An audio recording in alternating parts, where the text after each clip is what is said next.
रहीम। हमारे साथ बहुत बार ये होता है, हमने कभी सुना होगा या कभी देखा होगा कि किसी को हार्ट अटैक आया है और फिर उसे हमें हॉस्पिटल पहुंचाना पड़ा।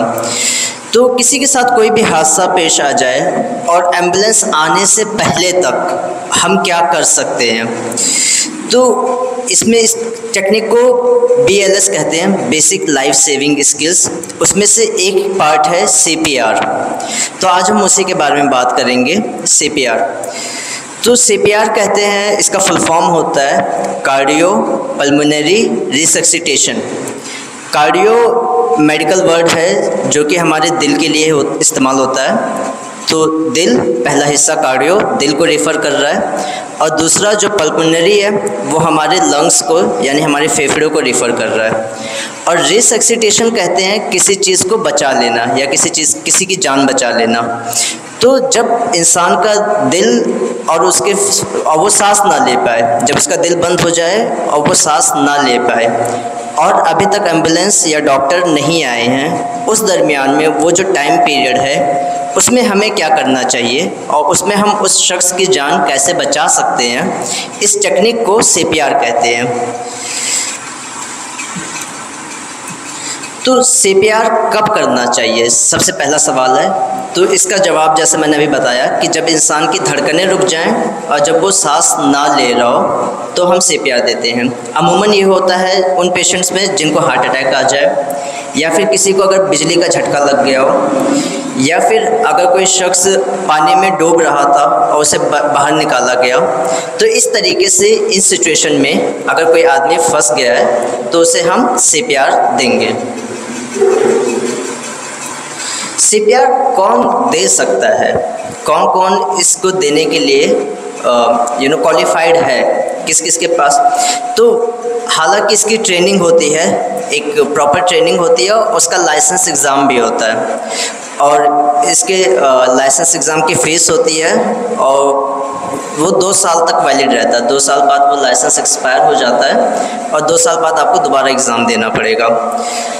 तो ये मेडिकल प्रोफेशन में जो लोग होते हैं वो करते हैं, डॉक्टर्स और जो पैरामेडिक्स हैं और जो एम्बुलेंस स्टाफ हैं, ये सब लोग इसकी ट्रेनिंग लेते हैं। मगर अमेरिकन हार्ट एसोसिएशन का कहना है कि हर शख्स को इस चीज़ के बारे में आना चाहिए, हर शख्स को इस चीज़ के बारे में पता होना चाहिए। और कोई भी शख्स जिसने CPR के बारे में कहीं पर भी एक इनफॉर्मल ट्रेनिंग ले रखी है, जिस तरीके से अगर मैं आपको यहाँ पर इस चीज़ के बारे में बता रहा हूँ, तो आप भी CPR दे सकते हैं। एम्बुलेंस आने से पहले मेडिकल स्टाफ के पहुँचने से पहले आप भी CPR दे सकते हैं। और ये आपकी ज़िम्मेदारी है कि आपने अगर इस चीज़ के बारे में पढ़ा है इंटरनेट से या कहीं और, तो आपको पहल करना चाहिए और उस शख्स की CPR देना चाहिए। तो हालांकि इसका लाइसेंस होता है, मगर अगर आपके पास लाइसेंस नहीं भी है तो भी आप CPR दे सकते हैं। तो CPR शुरू करने से पहले कुछ चीज़ें होती हैं। मिसाल के तौर पे अगर आप मान लीजिए कोई शख्स आपके सामने बेहोश हो गया है, या उसे बिजली का झटका लगा है, या वो पानी में डूब रहा है, तो सबसे पहले आप क्या करेंगे, सबसे पहला रिस्पॉन्स क्या होना चाहिए आपका? क्या लगता है आप लोगों को, क्या लगता है कि सबसे पहले क्या करना चाहिए? सबसे पहले हमें उस सिचुएशन को एनालाइज करना चाहिए कि कहीं ये जो यहाँ पर जो माहौल है क्या ये इतना ख़तरनाक है कि मिसाल के तौर पर अगर किसी को बिजली का झटका लग गया है, ऐसा ना हो कि आप उसे बचाने जाएं और आपको भी बिजली का झटका लग जाए। तो जहाँ हमें एक शख्स की जान बचानी थी, अब हमें 2 लोगों की जान बचानी पड़ेगी। तो हमें सबसे पहले उस जगह को एनालाइज करना है, वहाँ पर हमने देखना है कि पोजीशन क्या है। अगर कोई आदमी डूब रहा है तो क्या मुझे तैरना आता है? अगर तैरना आता है तो पानी में कूदें, वरना ना कूदें। वरना एक आदमी डूब रहा था, अब 2 डूब रहे होंगे, एक को बचाने की जगह 2 को बचाना पड़ेगा। ठीक है, तो सबसे पहले हमें खतरे के लिए देखना है कि क्या वो जगह सेफ़ है, क्या हम वहाँ पर जा सकते हैं। अगर सेफ़ है तो हम वहाँ पर जाएंगे।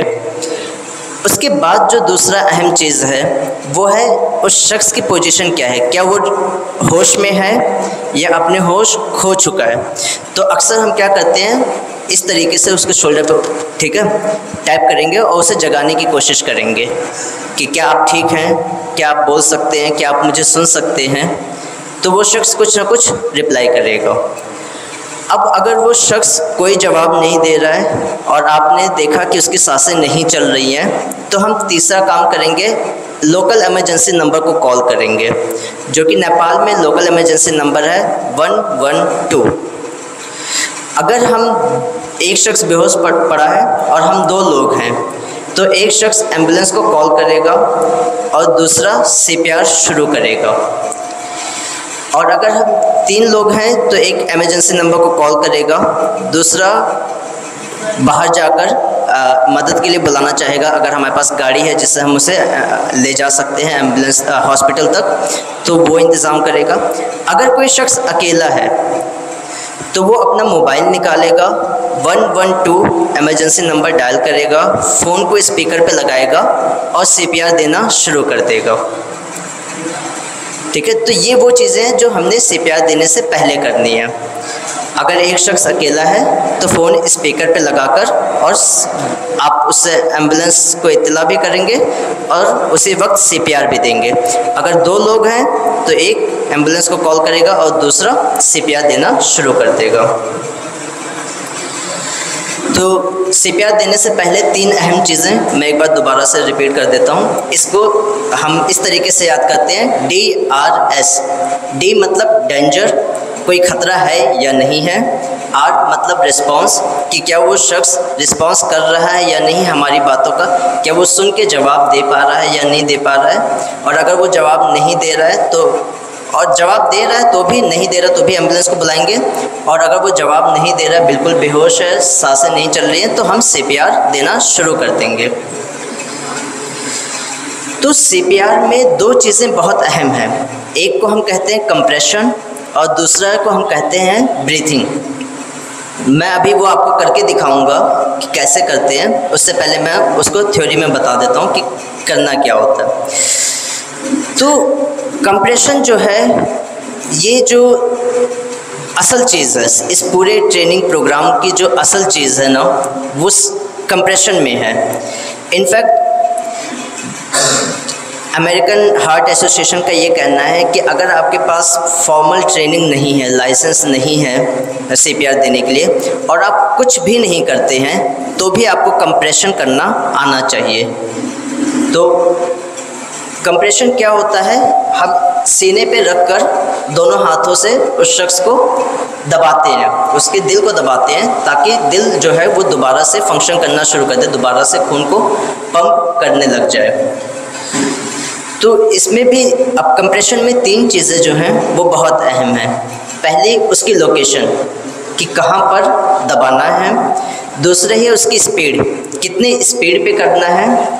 और तीसरी उसकी डेप्थ, यानी कितना दबाना है। ऐसा ना हो कि आप बहुत हल्का दबा रहे हैं और हमारा मकसद पूरा नहीं हो रहा, और ऐसा भी ना हो कि बहुत ज़्यादा दबा रहे हो और हड्डी टूट जाए। तो ये 3 चीज़ें जो हैं वो अहम हैं। तो जैसा कि मैंने कहा, कंप्रेशन में सबसे पहले हम जो जगह की बात कर लेते हैं, और मैं अभी यहाँ पर आपको वो करके दिखाता हूँ।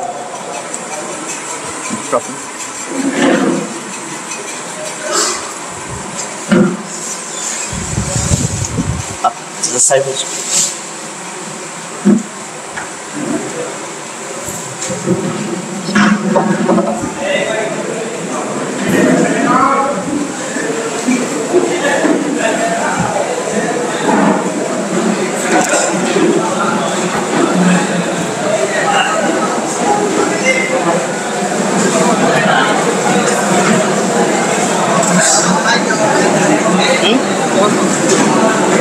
बच्चों के इससे प्यार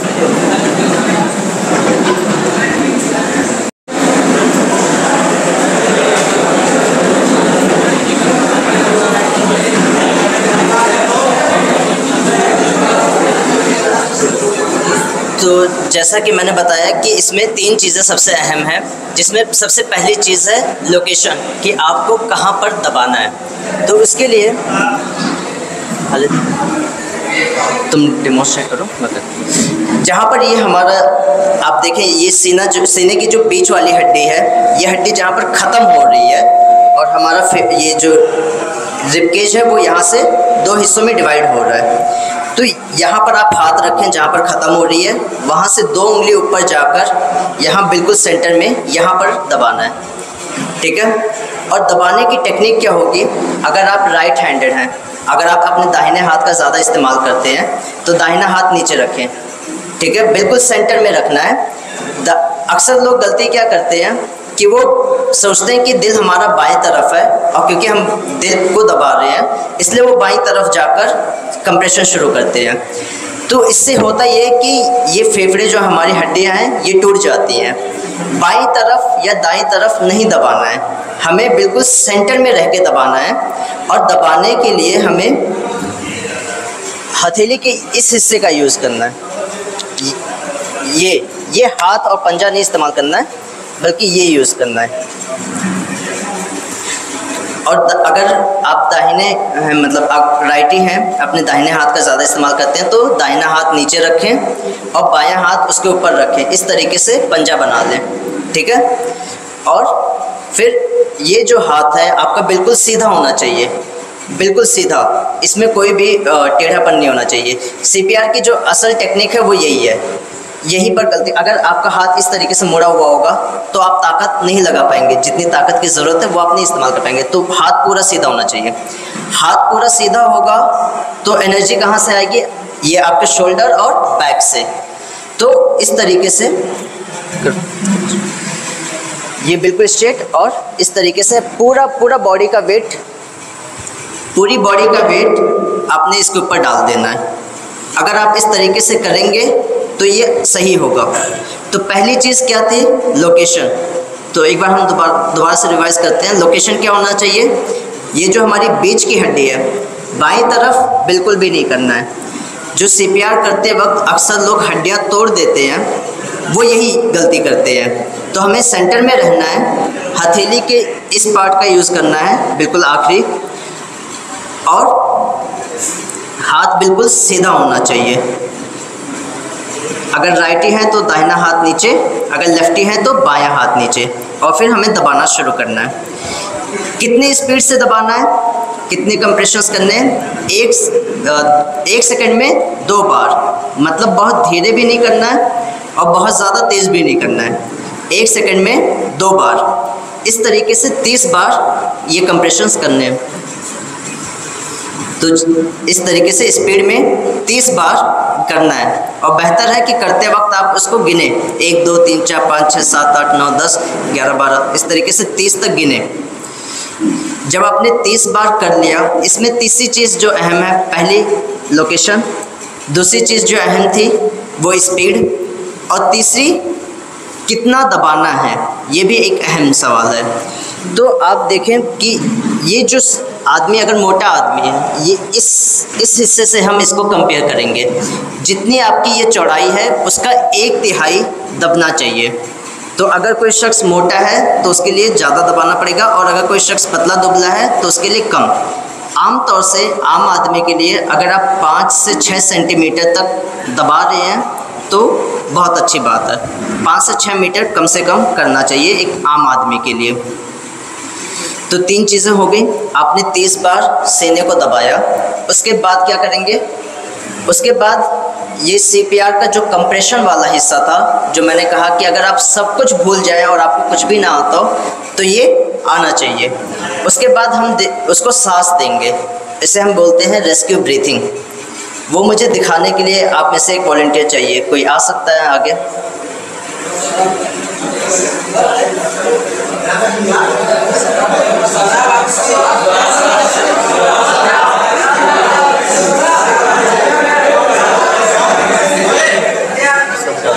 हाँ हटा दो, लेटाना पड़ेगा, लेटना पड़ेगा। हाँ आ जाइए।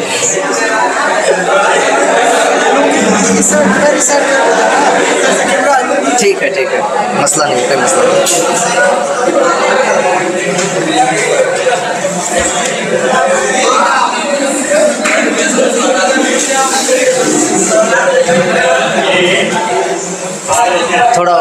आगे हो जाइए। हाँ,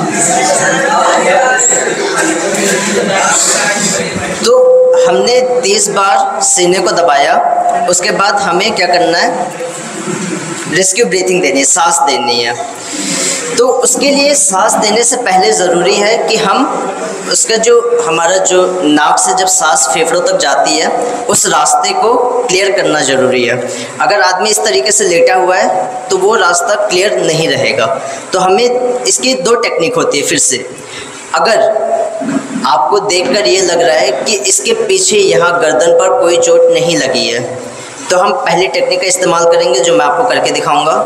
और अगर आपको लग रहा है कि पीछे कोई चोट लगी होगी तो हम दूसरी टेक्निक का इस्तेमाल करेंगे। ये बात हमें कैसे पता चलेगी कि पीछे गर्दन पे कोई चोट लगी है या नहीं? अगर खून बह रहा है सर से या गर्दन से तो शायद चोट लगी होगी। अगर पीछे गर्दन के पास कहीं नीला पड़ गया है तो भी अंदाज़ा ही होगा कि चोट लगी है। अगर आपने उस शख्स को गिरते हुए देखा है और वो पीछे की तरफ गिरा है तो भी इस बात के चांसेस हैं कि उसके पीछे गर्दन पर चोट लगी होगी। ठीक है, अगर हम पहला सिचुएशन मानते हैं, पहली टेक्निक जो कि ज़्यादा बेहतर है, अगर पीछे चोट नहीं लगी तो हम इस टेक्निक का इस्तेमाल करेंगे। हेड लिफ्ट आता है तो सर पर हम हाथ रखेंगे और ये जो पोर्शन है हमारे, ठीक है, टोड़ी का, इसको इस्तेमाल करेंगे और उसके सर को उठाएंगे। ठीक है, इस तरीके से जैसे ये करके दिखा रहे हैं। इसमें ध्यान ये रखना है कि हाँ, कि पीछे अगर आप यहाँ पर हाथ रखें तो ये हिस्सा जो है वो सॉफ्ट है, अगर आप इसको दबाएंगे तो चोट लग सकता है। तो थोड़ा आगे ये हमारी जो हड्डी है, इस हड्डी को पकड़ के सर को उठाना है। ठीक है, पहली टेक्निक ये है। अगर सर पे चोट लगी है तो हम दूसरी टेक्निक देंगे, जॉ थ्रस्टर। इस तरीके से ये जो हड्डी है यहाँ पर अंगूठा रखेंगे और उसके मुंह को हल्का सा उठाएंगे। ठीक है, जब ये हो जाए उसके बाद हम उस शख्स को मुंह से हवा देंगे, सांस देंगे। अब ये वो चीज़ है जिसमें लोग हिचकिचाते हैं, जो लोग अमूमन जिनको ये चीज़ नहीं पसंद है, नहीं करना चाहते हैं। तो हम उसमें क्या कर सकते हैं, उनके मुंह पर एक रुमाल रख सकते हैं, या तो फिर टिश्यू पेपर अगर है तो वो रख देते हैं। रुमाल को पूरा खोलकर बिल्कुल आखिरी वो उसके मुंह पे रखेंगे और फिर उसके बाद हम मुंह से हवा देंगे। मुंह से हवा देते वक्त नाक को इस तरीके से बंद कर देना है ताकि जो हवा आप दे रहे हैं वो फेफड़ों तक जाए, नाक के ज़रिए से बाहर ना आ जाए। इसको बंद करके मुंह से सांस देनी है 2 बार 1 सेकंड के फासले पर। और फिर जब आपने ये कर लिया, दोबारा से सीने पे जाकर दोबारा से कंप्रेशन शुरू करना है, जैसे अभी हमने इस पुतले पे करके दिखाया था। तो एक बार कंप्रेशन करना और सांस देना, इसे एक साइकिल कहते हैं। ये हुआ, एक साइकिल कंप्लीट हुआ। इस तरीके से आपको 5 बार करना है, 5 साइकिल करनी है।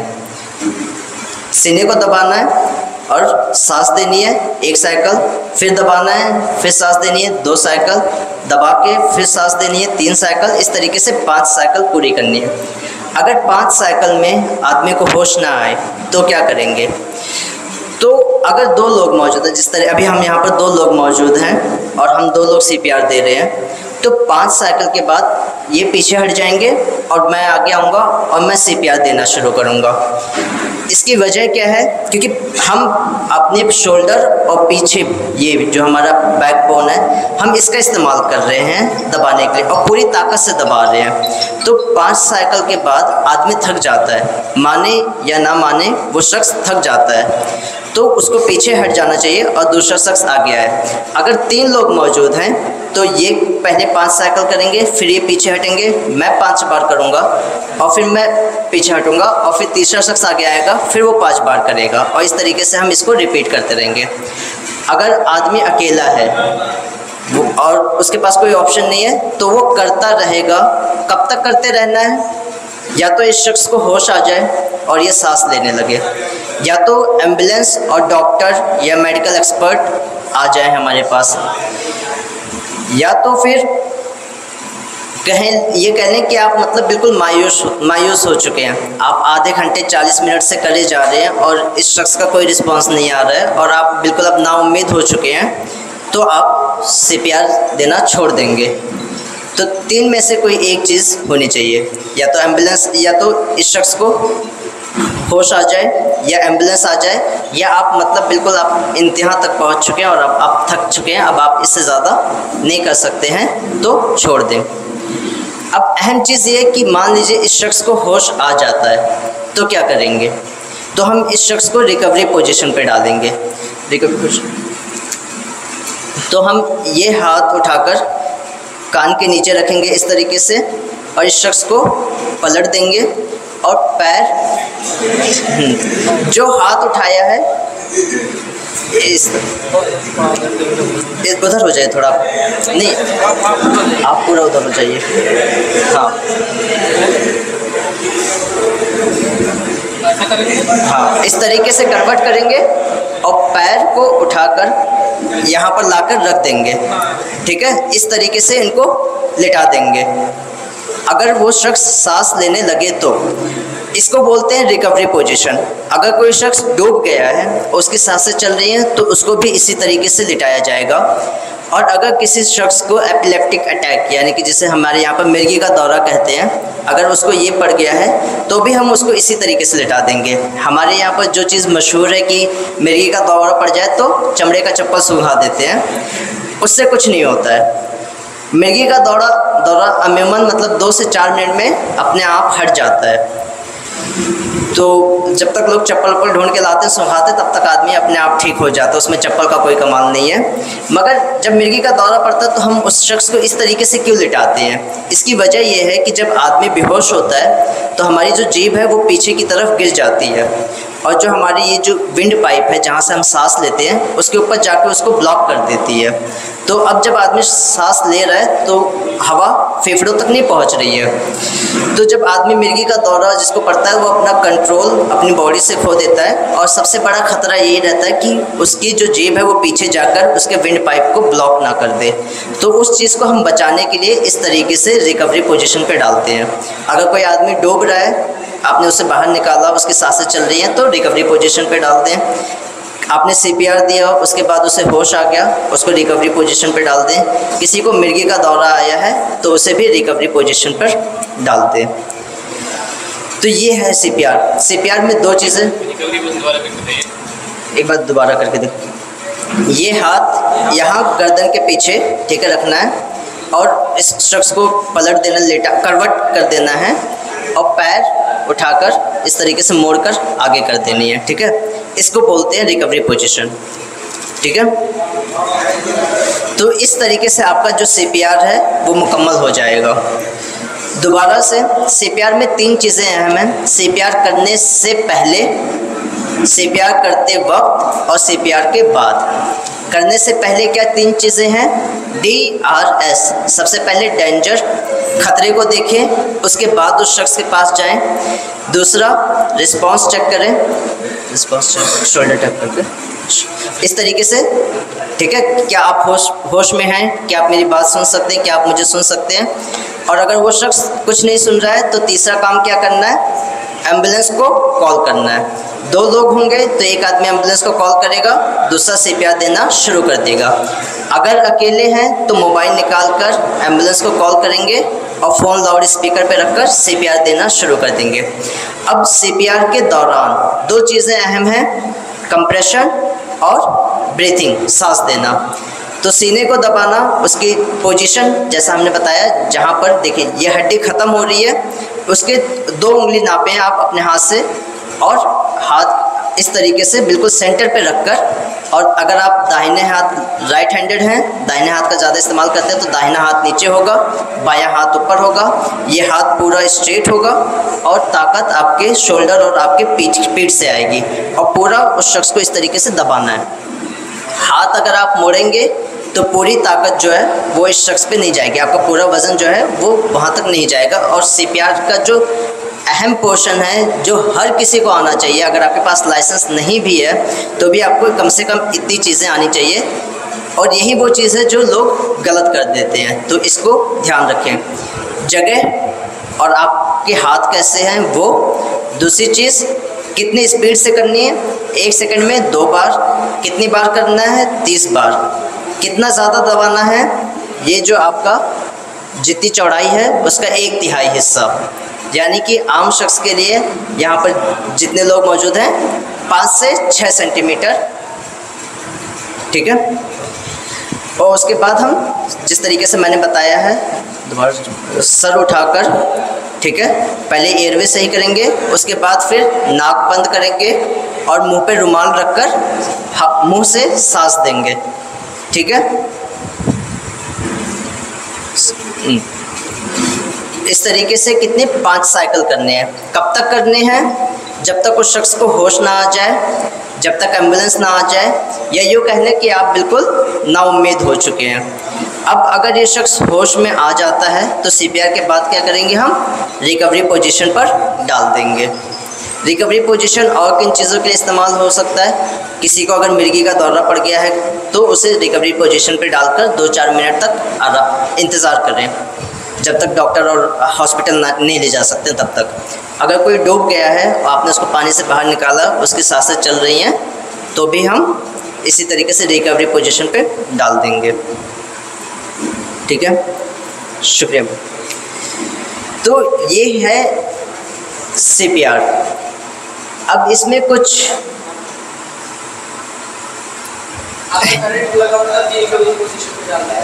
नहीं, पहले सीपीआर देंगे और जब वो शख्स सांस लेने लगेगा तब फिर हम रिकवरी पोजीशन पे डाल देंगे।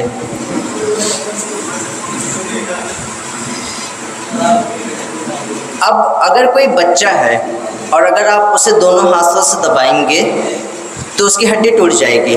तो बच्चे के लिए हम क्या करते हैं, एक हाथ से सेम टेक्निक जब हम 2 हाथ से दबा रहे थे वो हम एक हाथ से दबाएंगे। और अगर कोई बहुत छोटा बच्चा है, 5-6 साल का है, तो हम 2 उंगली से दबाएंगे, पूरा हाथ ना रखकर 2 उंगलियों का इस्तेमाल करके दबाएंगे। और अगर बिल्कुल कोई गोद खेलता बच्चा है तो उसके लिए हम क्या करेंगे,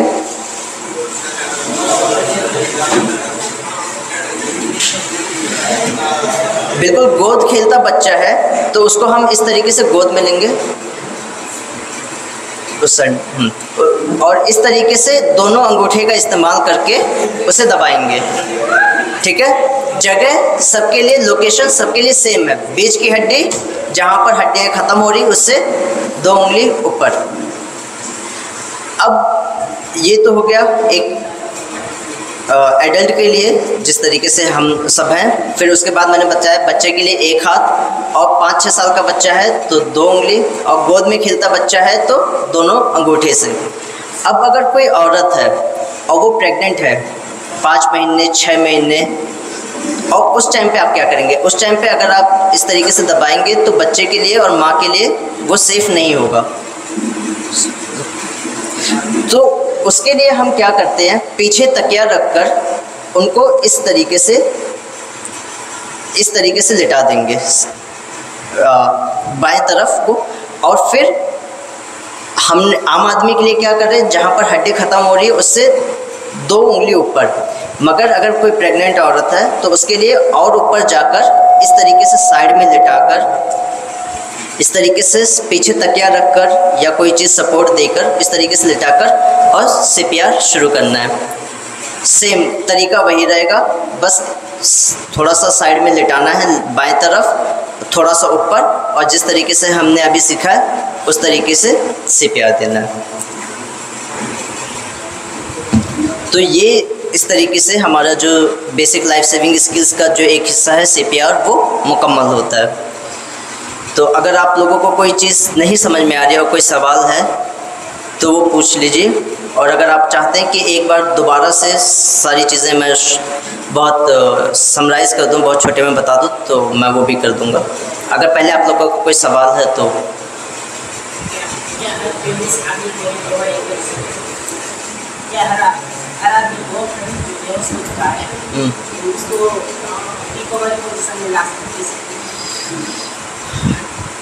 अगर रिकवरी पोजीशन जैसे मैंने बताया किस लिए करते हैं, क्योंकि जब आदमी बेहोश होता है तो हमारी जीभ पीछे की तरफ गिर जाती है।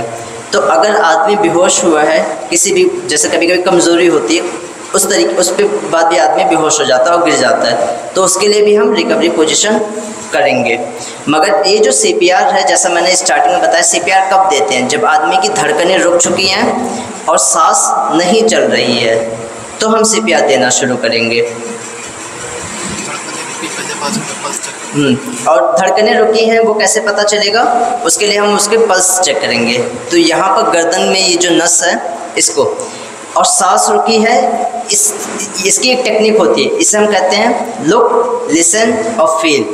तो हमें करना क्या होगा, उस शख्स के मुंह के पास look, listen, feel, look, listen, feel.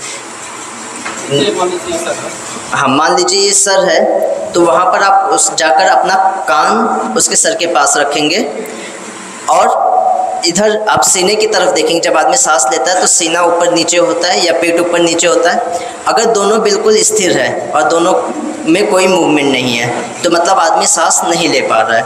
Listen, और हम सुनेंगे, अपने कानों का इस्तेमाल करेंगे। जब वो नाक से सांस ले रहा होगा तो कुछ आवाज़ बाहर आ रही होगी। और फील करेंगे इस नस को, कैरोटिड जिसे कहते हैं। 10 सेकंड तक हम ये तीनों चीज़ें करेंगे और अगर हम देख रहे हैं कि सीना और पेट बिल्कुल स्थिर है, कोई आवाज़ नहीं आ रही है और धड़कन सुनाई नहीं दे रही है, तो हम सीपीआर देना शुरू कर देंगे। मतलब इसकी धड़कनें नहीं चल रही हैं और इसकी सांसें नहीं चल रही हैं, सीपीआर देना शुरू कर देंगे। मगर आदमी सिर्फ बेहोश हुआ है कमजोरी की वजह से या कोई और वजह है, कभी कभी आदमी का ग्लूकोज लेवल कम हो जाता है तो भी वो बेहोश हो जाता है, तो जब तक हमारे पास एम्बुलेंस या हम उसको हॉस्पिटल नहीं ले जा सकते तो हम उसको रिकवरी पोजीशन पर डाल देंगे। बहुत अहम सवाल था, शुक्रिया। किसी को और कोई सवाल?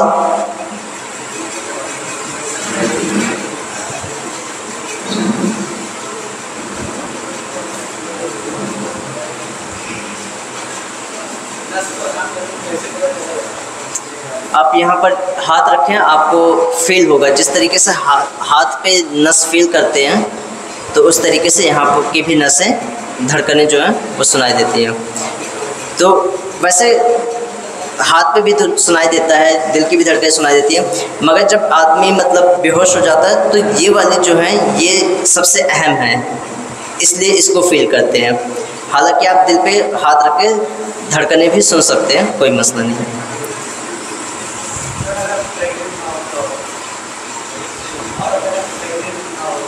तो वही जो आदमियों के लिए सेम प्रोसेस।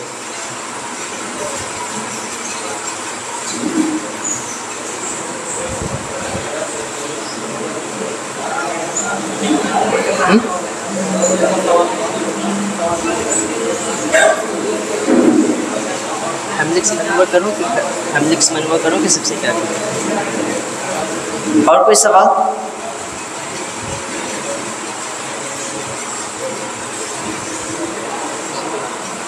ओके।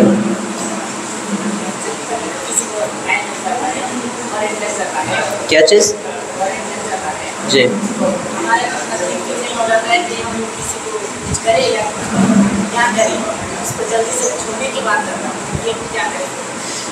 देखिए, यही अहम मसला है कि अगर किसी के साथ कोई हादसा पेश आ जाता है तो हमारा खुद का दिमाग काम नहीं कर रहा होता है, ठीक है, हम उस सिचुएशन में आ जाते हैं। तो आपको अपने आप पे कंट्रोल रखना है और आप देखिए इमोशनल होने से या उस सिचुएशन के बारे में, ठीक है, जज्बाती तौर पे कोई फ़ैसला लेने से कोई हल नहीं निकलेगा। तो इसलिए ये कहते हैं कि ये टेक्निक हर शख्स को आनी चाहिए। अब अगर आपको सीपीआर देना आता है तो आपको पता है कि शायद मैं ये काम करूँगा तो इसकी जान बच जाएगी, तो आदमी इधर उधर भागने में, 100 काम करने में, इनको फ़ोन मिलाए उनको फ़ोन मिलाए, इससे अच्छा है कि आप सीपीआर दे दें, शायद उसकी जान बच जाए। तो इसलिए ये जो चीज़ है ये हर आम आदमी को आना चाहिए कि खुदा न खास्ता कहीं पर भी आपके घर पे पड़ोस में राह चलते कभी हादसा पेश आ गया तो आप टेंशन में आने की बजाय और जज्बात में आने और इमोशंस में आने की बजाय आप सब्र से और होश के नाखून लें और मतलब अपने आप को कहते हैं ना स्टेबल कर लें पहले, और जो चीज़ इस शख्स की जान बचा सकती है वो करें, वो फ़ैसला लें, ठीक है। इधर उधर भागने से, 100 कॉल मिलाने से हम टाइम जो है वो वेस्ट करेंगे। तो पहला काम क्या करना है, एम्बुलेंस को फ़ोन करें और जब तक एम्बुलेंस नहीं आती है तब तक आप सीपीआर दें।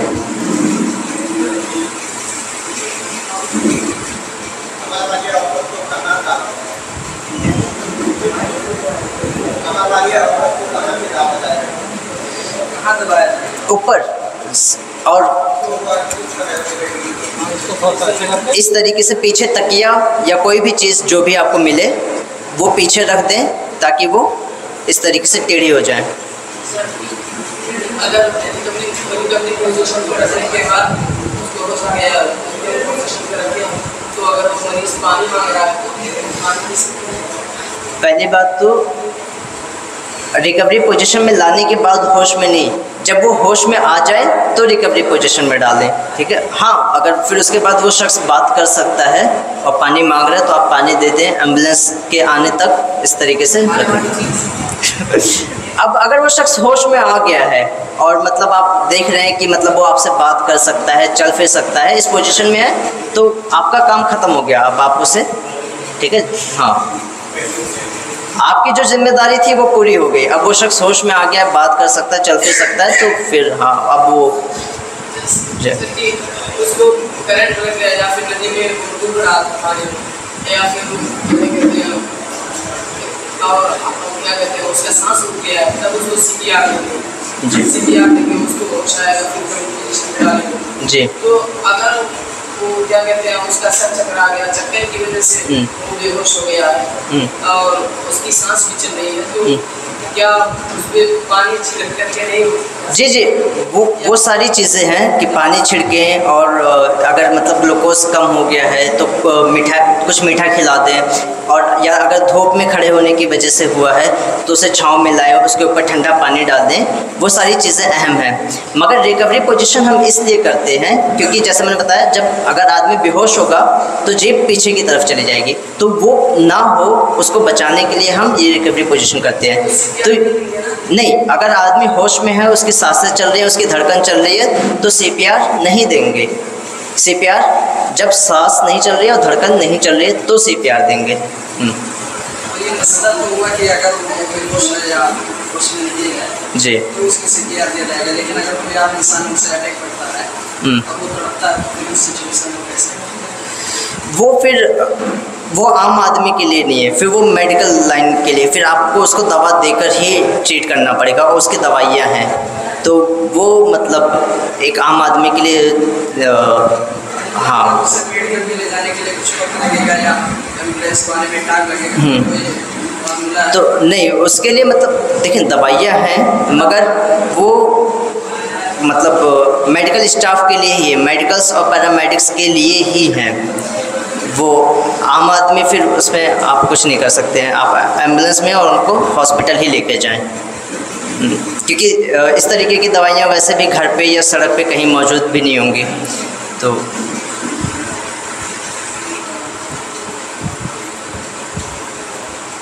और कोई सवाल?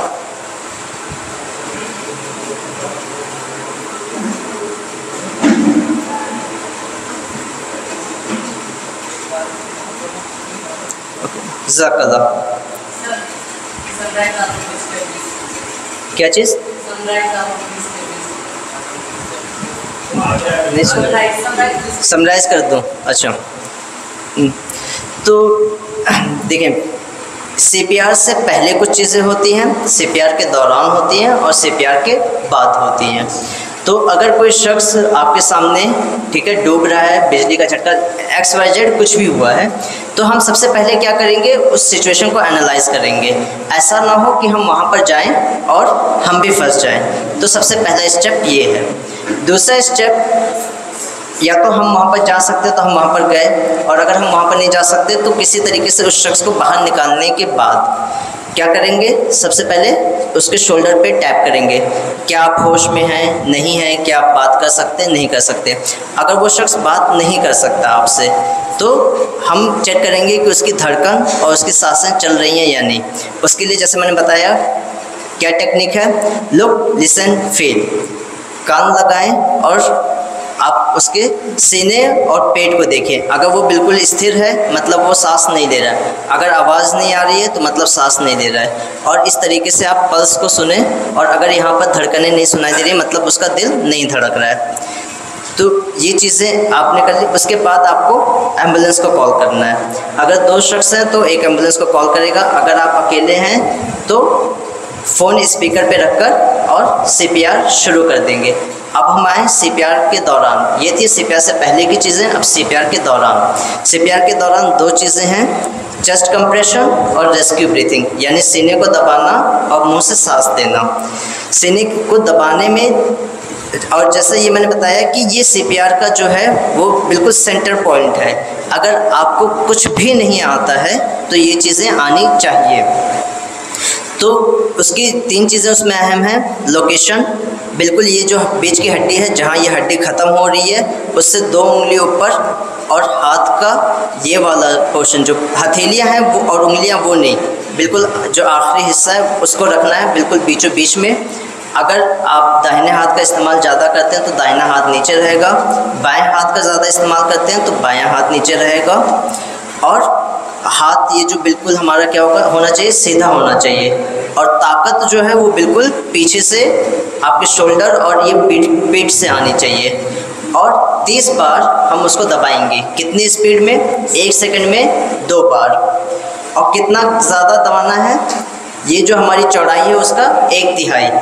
आम आदमी के लिए 5 से 6 सेंटीमीटर।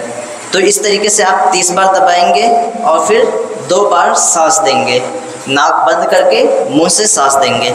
अगर डायरेक्ट मुंह से सांस देने में आपको हिचकिचाहट हो रही है तो आप अपना रुमाल उसके मुंह पे रख सकते हैं।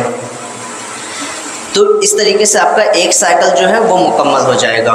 आप 5 साइकिल देंगे, और अगर 2 लोग हैं 5 साइकिल के बाद आप पीछे हटेंगे और दूसरा शख्स आगे आएगा। और ये भी बहुत अहम चीज़ है, ठीक है। अक्सर लोगों को क्या होता है कि मुझे हीरो बनना है, ठीक है। मैं जब ये सीपीआर दे रहा था तब ये शख्स होश में आया, ठीक है। ऐसा नहीं करना है, क्योंकि 5 साइकिल के बाद आपकी एनर्जी जो है वो वेस्ट हो चुकी है। अब जो दूसरा शख्स है जिसके पास ज़्यादा एनर्जी है वो वापस आए, ठीक है। उस शख्स की जान बचानी वो ज़्यादा अहमियत रखती है हमारे लिए, कि उस शख्स की जान बच जाए। किसके हाथों से बची है वो अहम नहीं है, ठीक है। तो 5 साइकिल के बाद आप पीछे हट जाएं और फिर वो शख्स शुरू करेगा। और अगर 5 साइकिल के बाद उसे होश नहीं है तो वो शख्स पीछे हटेगा, फिर आप आगे आएंगे। इस तरीके से करते रहना है। कब तक करते रहना है? या तो उस शख्स को होश ना आ जाए, या तो एम्बुलेंस ना आ जाए, या आप बिल्कुल नाउम्मीद हो चुके हैं कि अब कुछ नहीं किया जा सकता है। मतलब आमतौर से कहते हैं 30 मिनट 40 मिनट तक आप करते रहे हैं, थक गए हैं और अब कुछ नहीं हो सकता, तो अब आप उसको छोड़ दीजिए। और अब अगर उस शख्स को होश आ जाता है तो आप क्या करेंगे, उसको रिकवरी पोजीशन पर डाल देंगे, ठीक है। सर, अगर कोई शख्स जान लेने की कोशिश करते हैं तो जान जाने से पहले अगर देख ले तो क्या करें? अब अगर उस शख्स को आपने जान जाने से पहले बचा लिया है तो फिर तो कोई मसला ही नहीं है। मान लीजिए कोई लटक गया था, जान जाने से थोड़ी पहले तो बेहोश हो गया, तो क्या करें? हाँ, तो उसको आप उतारें, पानी वानी छिड़कें, और बस वो उसकी सांसें चल रही हैं तो बस सीपीआर नहीं देना है।